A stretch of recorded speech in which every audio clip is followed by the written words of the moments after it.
नमस्कार, मैं राजीव चौधरी। जहां एक तरफ दावा ये है कि भारत जल्दी ही विश्व गुरु बनेगा, वहीं दूसरी ओर भारत को छोड़कर भागने वाले विदेशों की सरहदों पर भारत को शर्मसार कर रहे हैं। ऐसे में सवाल है, अगर भारत विश्व गुरु बनने वाला है तो बड़ी संख्या में लोग देश से भाग क्यों रहे हैं, और अगर ये लोग भाग रहे हैं तो क्या भारत विश्व गुरु बनेगा? अगर भाग रहे हैं तो ये कौन लोग हैं? हाल ही में ये सवाल यूं उठे जब फ्रांस के वेंट्री एयरपोर्ट पर मानव तस्करी के शक में 4 दिन से रोकी गई फ्लाइट 276 यात्रियों को लेकर मुंबई आ गई। इनमें से ज़्यादातर भारतीय है। दुबई से निकारागुआ की इस फ्लाइट में 300 से अधिक यात्री सवार थे। जब ये खबर अंतर्राष्ट्रीय सुर्खियां बनी तो एक बार फिर से डंकी फ्लाइट स्कैम सुर्खियों में आ गया। मामला समझिए, क्या है डंकी फ्लाइट स्कैम। अगर आप युवा है, बेरोजगार है, आपको कई ऐसे लोग जरूर मिलते होंगे जो ये बताते होंगे कि 5 या 7 लाख रुपए दीजिए और विदेश में नौकरी कीजिए, वहीं घर बसाइए, वहीं पर शादी कर लीजिए, भारत से तो अच्छी मज़े वहाँ पर है। ये नौकरी मर्चेंट नेवी से लेकर विदेशों में गार्ड ड्राइवर तक बताई जाती है। इसके बाद वो 1-2 सफल लोगों के किस्से सुनाते हैं या बताते हैं कि उसका एक जानकार गया था, वापस आया तो बहुत पैसे लेकर लौटा, ज़मीन खरीद ली, मकान खरीद लिए, अच्छी गाड़ी में टहलता है। यहाँ तक ये सुनने में बड़ा अच्छा लगता है। सुनने वाला इंसान विदेश के जीवन की कल्पना करने लगता है। मन ही मन वहाँ की ऐतिहासिक इमारतों के सामने खड़े होकर सेल्फी लेने की कल्पना तक करने लगता है। कुछ युवा माँ बाप पर दबाव बनाने लगते हैं, वो घर या ज़मीन बेचने का दबाव होता है। इसी कारण भारत से हर साल भारी संख्या में लोग काम करने के लिए अमेरिका, यूके, कनाडा जैसे देशों में जाते हैं। लीगल रास्ते से सही डॉक्यूमेंट के साथ जाने वाले लोगों के अलावा हजारों की संख्या में ऐसे भी लोग होते हैं जो बिना किसी वीज़ा या सही डॉक्यूमेंट्स के भी अवैध तरीके से इन देशों में जाते हैं। दलाल को या ट्रेवल एजेंट ऐसे लोगों से लाखों रुपये लेकर इन्हें अवैध रास्तों से इन देशों में एंट्री दिला देते हैं। पंजाब में इसे कबूतरबाजी कहते हैं। अवैध रास्तों से इन देशों में घुसने के बाद भी लोगों के लिए आगे का रास्ता बहुत मुश्किल भरा होता है। एक रिपोर्ट के अनुसार ये ट्रेवल एजेंट हर आदमी से 40 से 50 लाख रुपए तक लेकर उन्हें अमेरिका, कनाडा, यूके जैसे देशों में एंट्री कराने का वादा करते हैं। अब चूंकि इन लोगों के पास सही डॉक्यूमेंट्स नहीं होते, इसीलिए इन्हें सीधे फ्लाइट के रास्ते से भेजा नहीं जा सकता, तो इन लोगों को समुद्र के रास्ते, जहाज से कंटेनरों में बैठाकर या बॉर्डर के रास्ते कार की डिग्गी में छिपाकर सीमा पार कराई जाती है। और इन लोगों को नाम दिया जाता है डंकी, यानी इन्हें मोटे पैसे लेकर अपना घर बार बेचकर छोड़ने वाले इन लोगों को अलग अलग देशों के दलाल डंकी बोलते हैं। डंकी शब्द जिसे विश्लेषण के तौर पर इंसानों के लिए भी इस्तेमाल किया जाता है। इस शब्द का प्रयोग उन इंसानों के लिए इस्तेमाल किया जाता है जो या तो मूर्ख होते हैं और जिन्हें दलाल गधे समझते हैं। इस पूरे किस्से को ऐसे समझते हैं कि भारत से किसी व्यक्ति को अवैध तरीके से अमेरिका जाना है तो उसे पहले दुबई भेजा जाता है। इसके बाद इन लोगों को अजरबैजान, फिर तुर्की, पनामा, अल सल्वाडोर, मैक्सिको के रास्ते अमेरिका ले जाया जाता है। इस पूरे प्रोसेस में करीब 3 से 4 महीने का समय भी लग जाता है।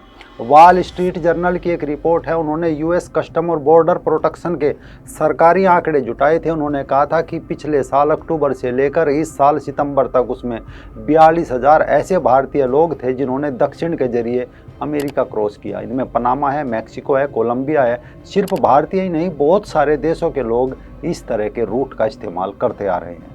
इन गधों का लेन देन बड़े स्तर पर होता है। दुनिया भर में फैले इन गधों के दलाल मज़े से जीवन यापन करते हैं, लेकिन ये जंगलों, रेगिस्तानों या फिर दूसरे देशों की जेलों में सड़ रहे होते हैं। जो जिंदा बचकर वापस आते हैं वो दर्द, किस्से और जख्म लेकर वापस लौटते हैं। कुछ इसी प्रकार की कहानी मनदीप सिंह की है। मनदीप मिडिल क्लास परिवार से था और गांव में टैक्सी चलाने का काम करता था। उसके पिता छोटे किसान, माँ गृहिणी, इसके अलावा 2 छोटी बहनें। गांव में अन्य युवकों की तरह मनदीप का भी सपना अमेरिका जाकर सेटल होने का था, जिसके लिए ट्रेवल एजेंट से विदेश भेजने के लिए 15 लाख में सौदा तय हुआ। पैसे की कमी के कारण फर्जी एजेंट के बहकावे में आकर मनदीप ने पिता की 1 एकड़ जमीन थी वो भी बेच दी। 2023 को चढ़ा था मैं, जनवरी की 9 तारीख को चढ़ा था जी मैं अमृतसर से लीबिया के लिए। उधर से दुबई में डोंकी फ़्लाइट लगाई गई लीबिया की, जिसमें बिल्कुल ख़तरनाक जो ये होता है कि आप किसी बस में चढ़ जाते हैं ना, ऐसी फ़्लाइट थी। जिसके बाद लीबिया, इटली, ब्राज़ील होते हुए मनदीप अमेरिका तो पहुंचा, लेकिन अवैध तरीके से जाने के कारण कैंप से ही मनदीप को डिपोर्ट कर दिया गया। यहीं से शुरू होता है ज़िंदगी तबाह करने वाला मनदीप का एक खौफनाक सफ़र, जिसकी मनदीप ने कल्पना भी नहीं की थी। अमेरिका से अमेरिकी अधिकारियों ने मनदीप को दुबई भेज दिया। दुबई से मास्को और मास्को से बेलारूस, बेलारूस से लोकेशन लगाकर मनदीप और उसके साथियों को बॉर्डर क्रॉस करा गया। बॉर्डर क्रॉस करके मनदीप और उसके साथी लताविया के जंगलों में पहुंच गए, जहां इनका जीवन कठिनाइयों से भरा रहा। लातविया के जंगलों से गुजरे मनदीप और उसके साथियों के साथ सबसे कठिन दिन थे। मनदीप बताता है, कभी लातविया की आर्मी उन्हें बेलारूस में धकेल देती तो कभी बेलारूस की आर्मी दोबारा उन्हें लातविया के जंगलों में।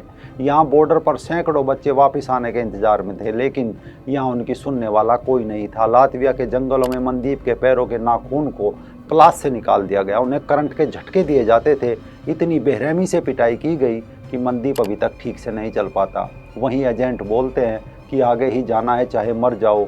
40 दिनों तक मनदीप घर के संपर्क में नहीं था। अंत में किसी तरह बेलारूस की आर्मी ने मनदीप की हेल्प की।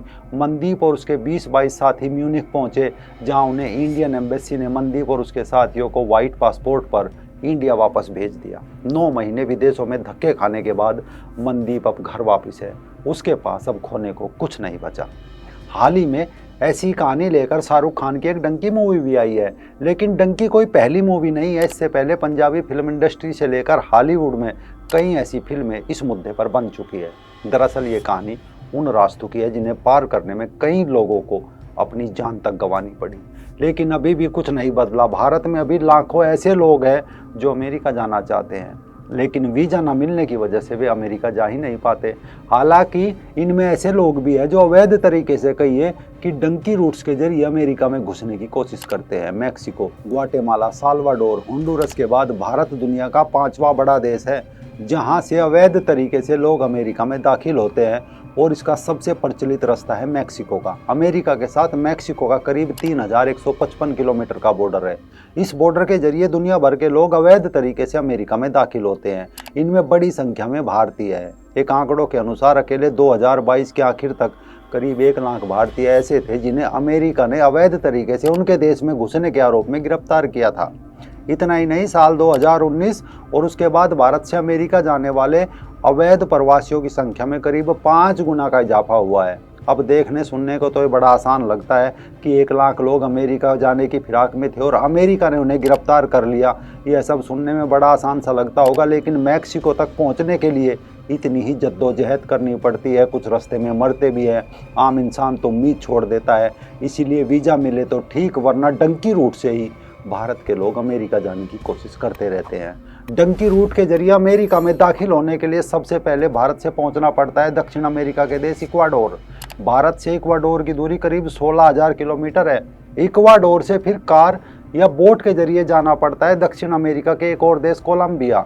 ये दूरी भी करीब 1,000 किलोमीटर की है। कोलंबिया से पैदल जाना होता है मध्य अमेरिका के देश कोस्टा रिका। ये दूरी भी 1,000 किलोमीटर से ज़्यादा की है, और इससे भी बड़ा रास्ता पैदल तय करना पड़ता है। ये दूरी सबसे खतरनाक होती है। अगर इसे पार कर लिया तो आधे से ज़्यादा रास्ता तय हो जाता है। दरअसल कोलंबिया से कोस्टा रिका के बीच घने जंगल है जिन्हें पैदल पार करना पड़ता है। कई बार इन जंगलों में जानवर भी होते हैं जिनसे मुकाबला करना पड़ता है। कई बार डंकी रूट्स के जरिए जा रहे लोगों से लूटपाट भी हो जाती है, तब उनकी जान पर बन आती है। इतना ही नहीं, छोटी छोटी नावों के जरिए समंदरों को पार करना भी बेहद खतरनाक होता है। कई बार तो नाव डूब जाती है और लोगों की मौत तक हो जाती है। अब अगर ये दूरी तय कर भी ली तो फिर वहाँ से जाना हुआ निकारागुआ। ये दूरी भी करीब 700 किलोमीटर की है। राहत बस इतनी सी है कि इस दूरी को कार या फिर बोट से तय किया जा सकता है। निकारागुआ पहुँच गए तो वहाँ से फिर बस या कार से जाना होगा मैक्सिको। ये दूरी भी 3,000 किलोमीटर से ज़्यादा की है। यानी कि भारत से मैक्सिको पहुंचने के लिए 20,000 किलोमीटर से ज़्यादा का सफ़र तय करना पड़ता है। उसमें भी 1,000 किलोमीटर से ज़्यादा का सफ़र पैदल ही तय करना पड़ता है। प्यास लगती है तो अपने ही कपड़ों को निचोड़कर अपना पसीना पीना पड़ता है। भूख लगती है तो ज़मीन पर बैठकर इंतज़ार करते हैं कि कहीं कोई जहरीला सांप उन्हें ना काट ले। ये सब करते कराते अगर मैक्सिको पहुँच भी गए तो 1% से भी कम चांस है कि आप अमेरिकी सीमा में दाखिल हो जाए, क्योंकि अवैध प्रवासियों को लेकर ट्रंप के आने के बाद से ही अमेरिका ने जो सख्ती की है उसका नतीजा ये है कि 1 लाख से ज़्यादा भारतीय अब अमेरिका की जेल में है। इस पूरी यात्रा में 2 महीने से लेकर साल तक लग जाते हैं और 50 लाख रुपए से 3 करोड़ रुपए तक खर्च हो जाते हैं। इसके बावजूद भी कोई ये सुनिश्चित नहीं कर सकता कि वो सकुशल अमेरिका में दाखिल हो पाएगा। इसी साल गुजरात का एक पूरा परिवार अमेरिकी बॉर्डर पर ठंड से जमकर मर गया था।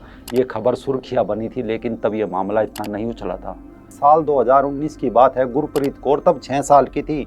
उसकी एक बहन भी थी जो 8 साल की थी। उनकी माँ दोनों बहनों को लेकर डंकी रूट के जरिए अमेरिका निकली थी, लेकिन अमेरिका मैक्सिको बॉर्डर के पास एरिजोना डेजर्ट में तीनों फंस गए। प्यास लगी तो बड़ी बहन का साथ छोड़कर माँ गुरप्रीत के लिए पानी लेने निकली। जब तक वो पानी लेकर लौटती है, प्यास की वजह से गुरप्रीत की मौत हो चुकी थी। ये किस्से न केवल किसी मनदीप या गुरप्रीत के हैं, बल्कि भारत छोड़कर बाहर कमाने वालों की जो होड़ मची है, ये किस्से उनके हैं। कुछ मर जाते हैं, कुछ जेलों में होते हैं, तो कुछ वापस आकर किस्से कहानी बन जाते हैं। शायद तभी ट्रेवल एजेंटों ने इनके नाम डंकी रखे हैं। लेकिन अभी भी बहुत से सवाल हैं जिनके जवाब मिलने बाकी है। शायद कुछ दिनों में मिल जाए।